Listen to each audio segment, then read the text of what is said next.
Well, I'm going to keep on going. I'm going to give y'all a little extra more. Y'all are such a good crowd. Can you hold on just a little longer? I got a couple more good ones for you. All right, okay.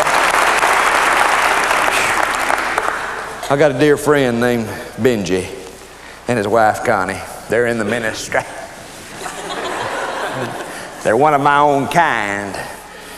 Now, you need to understand something. We in the ministry, we're normal, regular people. We're just regular folks.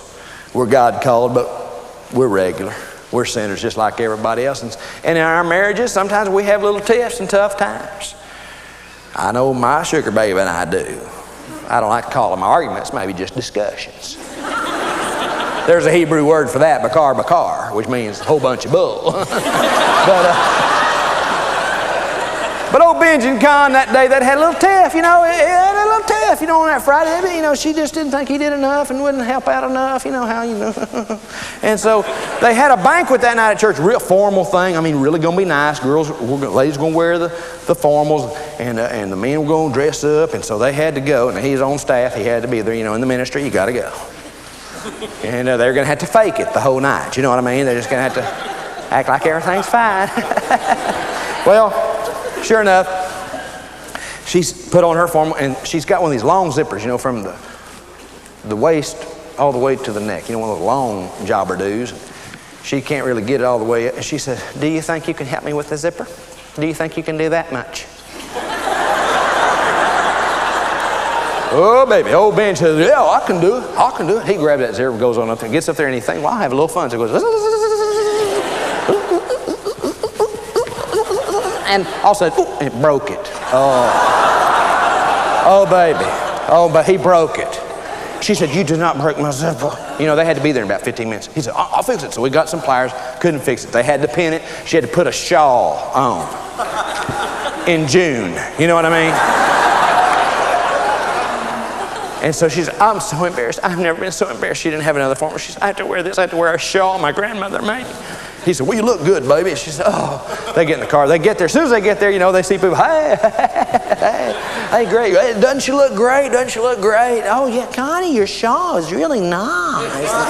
She went, "Oh, my grandmother made it for me. And I knew it'd be cold tonight up here. It's always so cold, and I just thought I'd wear it to stay warm." And they went, "Yeah, great. Wish I had one." But anyhow, you know how.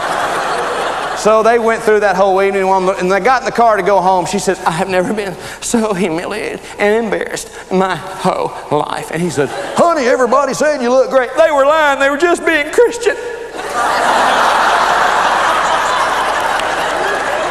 They get home. They go to bed. They don't pass go. They don't collect $200. I mean, they don't. They just go to bed. She sleeps on her side. He sleeps on his side. If you can understand what I'm trying to say. Next morning, she gets up ahead of him, gets all dressed, fixed up. She started wakes him. He said, "Hey, what are you doing, Connie?" She said, "Bench, I'm going shopping. I'm going to buy me 2 formals. I'm going to charge him with a credit card. I don't care what Larry Burkett says. Do you hear?"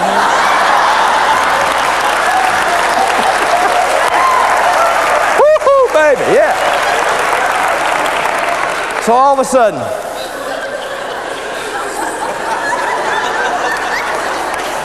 he says, go ahead, be a bad steward if you want to be a bad steward. Go ahead. So she hooks him. She comes back that Saturday afternoon about 2 o'clock in the afternoon. She pulls up, and there's old Bengy underneath his car working his heart out, doing something, changing oil or something. She gets out and carries all these bags, She goes up by him and stands there, and he, about this much of his body is showing, the rest underneath the car. She just looks down there and sees his zipper. And she just started tempted, and she goes, "Oh," puts the stuff down, reaches down and goes,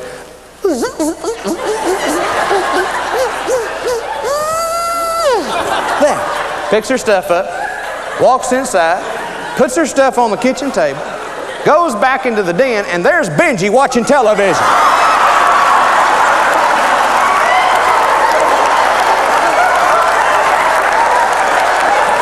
She loses it. She goes, "Ah! He said, "Connie, I'm sorry about the dress. I'm sorry about it." She said, "I don't care about the dress. Who is underneath our car?" He said, "Oh, Bubba from next door. He changed the oil in his car and said, while he was at it, he changed the oil in ours. She went, oh. He said, what's the matter? What's the matter? She told him what she did. He said, you did not. You did not. I went out there. I didn't know. I thought it was you. I just grabbed this thing.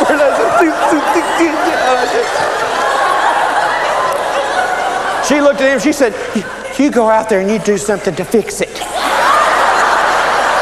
She said, if you don't, and you better not let him know it was me. If you let him know, if you let him know it was me, you will not be singing "What a Fellowship, What a Joy Divine." You understand?